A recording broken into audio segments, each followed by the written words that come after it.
In this session, we'll discuss about the pancreas. So, pancreas is a lobed and leaf-like gland. So, it consists of two lobes, since it is called as a lobed one, the sections, and a leaf-shaped gland. Okay. So, the pancreas can act as it is located between the stomach and duodenum. So, duodenum is the first part of your small intestine, and the pancreas can act both as an exocrine gland as well as the endocrine glands. So, we know since it is a gland, it should secrete some intestinal juices for the process of digestion. So the exocrine part of the pancreatic gland is secreting the pancreatic juice. Okay. So there are three kind of enzymes coming under that. That is lipase, trypsin, and amylase.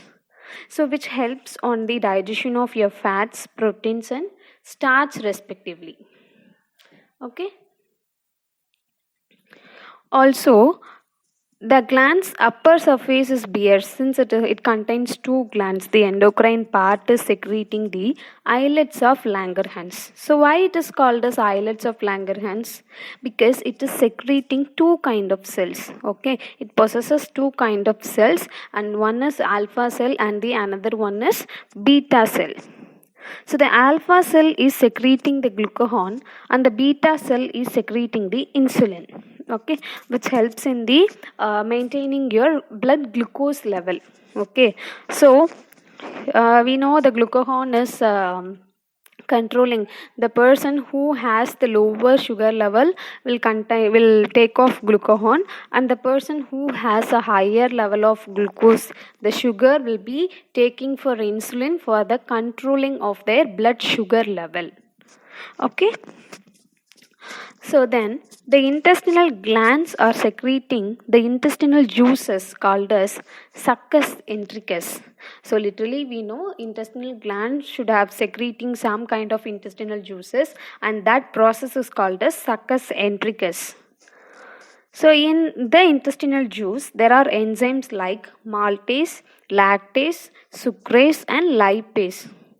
So which act in an alkaline medium. We know since there should be some acids also in our digestion process, so it is maintaining an alkaline medium. These kind of sugars are maintained in an alkaline medium. So from the duodenum, the food is slowly moved to the ileum, where the digested food gets absorbed. We know ileum contains the villi, so villi are helping in the absorption of your food to the organs. Then absorption of food. So as we studied already, absorption is the process by which nutrition obtained after digestion are absorbed by the villi and circulated throughout the body by blood and lymph and supplied to all the body cells according to their requirements. So the absorbed foods are circulated to all the parts of the body, and the body cells are absorbing the cells for their process, for their metabolisms. Then assimilation of food. So assimilation means the absorbed food materials into the tissue cells as their internal and homogeneous component. So here what does mean by homogeneous component? So homogeneous component is nothing but it is acting on that, keeping the particular process in a well developed one. Okay, so that is called as homogeneous. So the final process of fat digestion, that will be the fatty acids and glycerols, are again converted into fats, and excess fats are stored in the adipose tissues, as you know already, and the excess sugars are converted into the complex one, the polysaccharides, that is the polysugars. Okay, then glycogen in the liver. So the amino acids are utilized to synthesize different proteins required of the body. Then large intestine. Here in the large intestine, the unabsorbed and undigested food is passed into the large intestine. So it extends from the ileum to the anus. It is about 1.5 meters in length, and it has three parts, that is cecum, colon, and rectum. So the cecum is the small pouch-like structure, which is situated on the junction of your small and large intestine. Okay, so there is a finger-like appendix which is located below your cecum, and that is called as vermiform appendix, and it is a vestigial organ. So vestigial organ in the sense which is a functionless organ. So the colons are much broader than the ileum. So it passes up the abdomen on the right, that is called as ascending colon, and the crosses to the left just below the stomach, and that is transverse colon, and which is down to the left side is called as descending colon.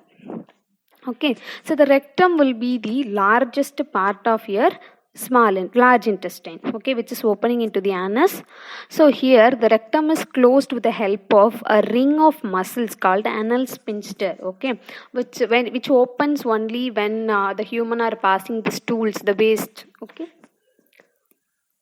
So the undigested or unassimilated portion of the ingested food material is thrown out from the body through the anal aperture as a fecal matter, the waste matter, and this is known as egestion or defecation.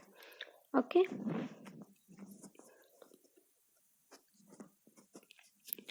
So the undigested and unassimilated portion of the ingested food material is thrown out from the body is called as egestion. Then we'll see the digestive enzymes. So what are all the digestive glands present in the human body? Salivary glands, gastric glands, pancreas, intestinal glands. And what are the enzymes which is secreted by such kind of glands? Okay, so salivary gland is secreting the Tialin, that is salivary amylase. So the substrate, what is meant by substrate? The enzyme which is digesting. Okay, the tialin is digesting the starch, and the end product will be the maltose. Then when pepsin is digesting proteins, the end product will be peptones. When renin is digesting milk protein or caseinogen, the end products will be curdless milk to produce casein protein. Then the pancreatic amylase is digesting starch, then the end product will be maltose, and the trypsin, the end product will be peptides and amino acids. Then chymotrypsin is digesting the protein, and the end products are proteoses, peptones, polypeptide, tri and dipeptides. Then pancreatic lipase is digesting the emulsified fats. Okay, then fatty acids and glycerols are the end products. Then intestinal glands, maltase, lactase, sucrase and lipase. Those are digesting the maltose, lactose, sucrose and fats. The end products are glucose and galactose, glucose and fructose, fatty acids and glycerols. Then these are the simplest process of digestion. Here we are intaking our food which is entering into our mouth, that is called ingestion. Then the food is getting into the buccal cavity where the digestion of carbohydrate is starting. Then the food is entering into the pharynx, then to the esophagus. The food is slowly moving to the stomach where the digestion of proteins takes place. Then the small intestine, then to the large intestine where the absorption and assimilation taken place, and it is finally getting into the anus, and the waste products are excreted from the body. Thank you, children.